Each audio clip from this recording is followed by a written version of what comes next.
Hello everyone! For those of you looking for the easiest visual aid in selecting a squid, missile, crotch rocket, or sport bike, then this video is the one you've been searching aimlessly for. It's your boy, Yammie Noob. If you like the idea of getting all of your content in one place, then smash the subscribe button, and when you're finished, give this video a like. Where was I? Oh yeah, in true Yammie Noob fashion, I'm going to list out most of, we can always miss a few, fastest bikes out there. I'm gonna lay them out in tier form so you can get a good visual on the differences between each tier. The tiers will be S and then A through F, with S being your fastest godlike tier, and A being great, and then F just being terrible. Let's get going.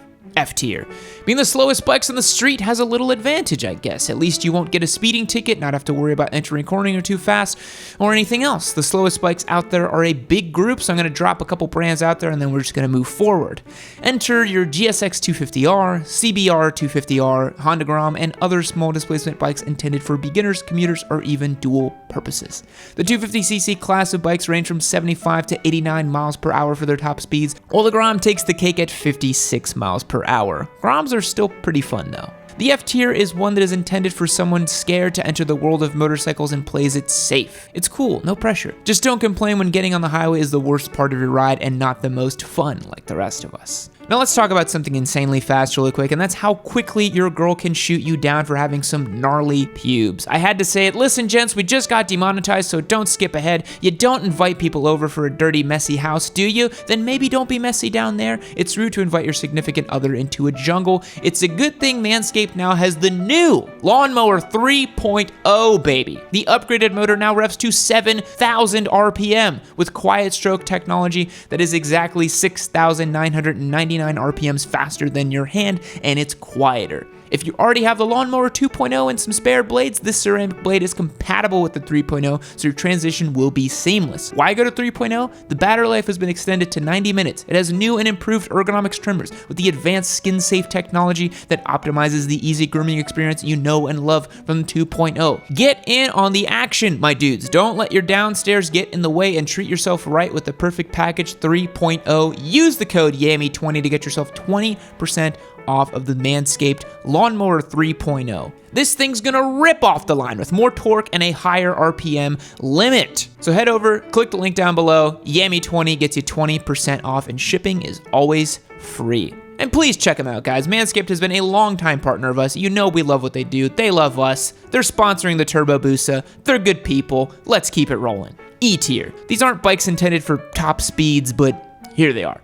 Harley-Davidson motorcycles. All of them. Not a single one has a top speed over 120 miles per hour unless you count the V-Rod, which is out of production. These bikes are made for cruising, touring, and looking good if you're into that sort of thing, but the quarter-mile times are between 12 and 13 seconds. They just aren't the leader bikes we know that are gonna kill us on the street. Remember, this is all about being the fastest today, not the shiniest or whatnot. D tier. For the D tier, we have the Kawasaki Parallel Twin Ninja lineup. These bikes are slow and only top out around 130 miles per hour. They're not intended to be the speed demon crotch rockets like the Ninja ZX series for your 600s or 1000s. So don't get me wrong. These bikes, along with the Suzuki SV650 and the Honda CB650R, are great and have respectable 0 to 60 times around the 3.5 second mark. Seriously, FZ07s rip that 0 to 60 in under 4 seconds. Pretty damn good. They also give it hell in the quarter mile, but they simply aren't designed nor geared for top speeds. C tier. So don't flame me for this one, but the 600cc class of bikes comes in as the entirety of our C tier today. Why? A lot of riders are misled into thinking that their 600cc Gixxer R6 or the CBR RR can actually reach speeds of over 160 miles per hour. We know what your speedometer said, but did you verify it with GPS? Or did you realize your speedometer is off?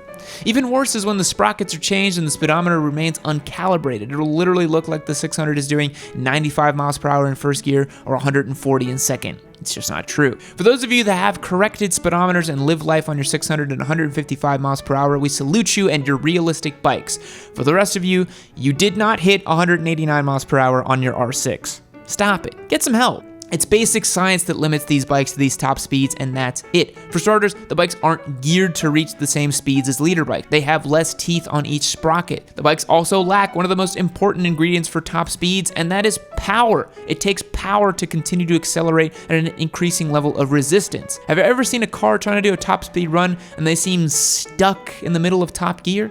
This is attributed to the car lacking enough power to go faster, even though the engine has room with its RPMs. Instead of trying to twin your clapped out 2002 GSX-R 600, just buy a modern leader bike and you'll reach the same speeds. B tier. All right, we're going a little bit faster now. The B tier consists of bikes between the 600s and the leader bikes, or simply the crappiest leader bikes or anything under 900 cc's. The Suzuki GSX-R 750 is a bike in its own class because no one else makes this displacement anymore, literally. Because of its slightly larger displacement, which bumps power and torque up from the GSX-R 600, the 750 has a top speed of 168 miles per hour, which is right under most leader bikes. The Ducati Panigale V2 also makes this tier with 169 miles per hour top speed, coming from its 955cc V-twin engine. I am dying to ride one of these bikes. If anyone has a hookup, send me an email. For the love of God, talk to me. If you have a Panigale V2, please, I want to ride one. Although nearing leader bike displacement, it doesn't come in the form of an inline 4 or V4. The engine layout gives it a bit more torque, but lacks in top speed and top end development. Do you know what other bike made the beer list? Do you know what other bike made? Jesus. Do you know what other bike made the B tier? The 675R. Okay, Triumph, I'm here, I'm listening, I'm selling your bikes like hotcakes, and there's no sign of an agreement or an endorsement. Just kidding, we have something really cool coming up in February. Stay tuned. Seriously, Triumph reached out, it's happening.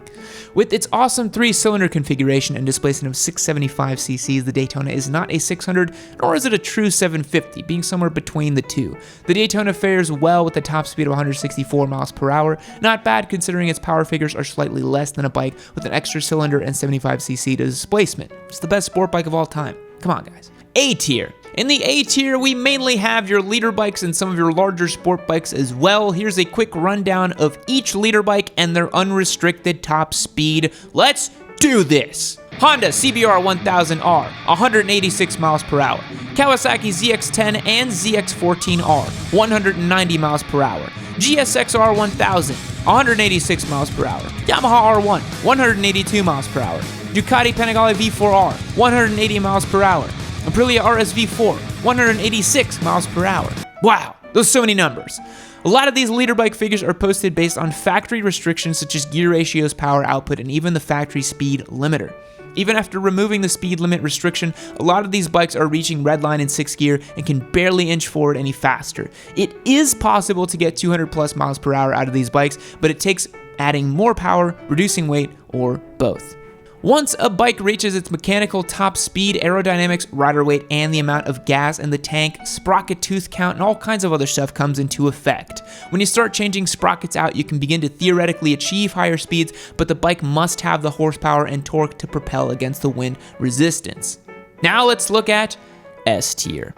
I guess there's absolutely nothing surprising about the following bikes that made it into S tier, but let's take a look.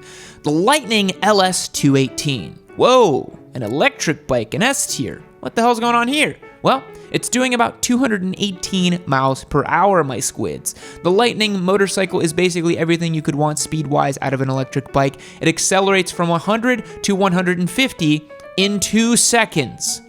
I'm gonna repeat that. It goes from 100 to 150 in 2 seconds. For the love of squidding, I don't think there's a gas engine that compares, well, maybe some of the others in S tier. With 200 horsepower and most importantly, 168 foot-pounds of torque, the LS218 is the most powerful electric motorcycle in production. 0 to 60 in 2.2, while 0 to 100 is 5.5 without braking traction. The Kawasaki Ninja H2R. You've probably heard about this bike, but in case you haven't, this thing is a squid missile on crack and speed. It's the world's fastest production motorcycle with a top speed of 249 miles per hour. Jesus Christ. It accelerates on land faster than a fighter jet before takeoff. Tear down the posters of bikini models and exotic cars because this thing is the ultimate in speed. It has a supercharged 999cc engine from the factory and is designed for track use only. Well, America. It doesn't take much to get a dirt bike on the road, so putting the H2R on the streets is pretty easily accomplished. With a price tag of 55 G's, it destroys the quarter mile in blank. 0 to 60 in a whole lot, and yes, I would like to ride one day. But wait, we've got a surprise here. It's the Turbo Hayabusa!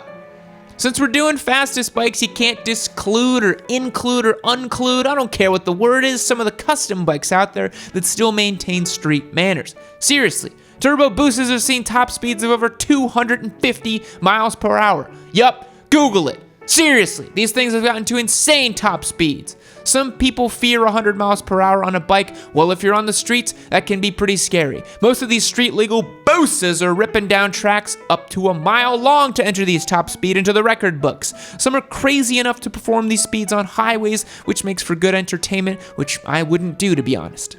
A few runs that come to mind are from the late Bill Warner. Do you want to talk about speed and turbo Busas? Bill Warner took his Busa to over 300 miles per hour. Yes, they were heavily modified and has race fairings, but the bike was still the same. It was a Busa. Doesn't get much faster than that. Okay, so maybe the Bonneville land speed record bikes are faster, but we're never gonna get them street legal. They're enclosed cockpits and rockets on 2 wheels. Busa! That does it for today's video. Did I miss any fast bikes? Don't mention the Dodge Tomahawk to me. When I see it only has 2 wheels and actually doing an insane fast run instead of theory, I'll accept it as a motorcycle. Let me know in the comments below what bike you'd like to take on a top speed run. Since I have a Busa now, I'm seriously considering finding a track just to see what it can do. Just kidding, of course I'm gonna take it out to a track and a drag strip, and of course, if you wanna rent my Hayabusa, if you're some sort of mad lad living in Austin, Texas, hit the link below to Twisted Road and you can rent that thing out. Also, thanks again to Manscaped for sponsoring this video. We cannot do what we do without them. Lawnmower 3.0, check it out. It rips, 7,000 RPM. I used it the other day, whacked my whole leg off. It was crazy. Just kidding, it's perfectly safe. Seriously. Thanks again for watching. Tune in next time. See you later. Fact. The biggest squid in the world is the colossal squid, not the giant squid. The colossal squid can grow up to a recorded 46 feet in total length. When found on land, it rides a Turbo Busa with flip-flops. Goodbye.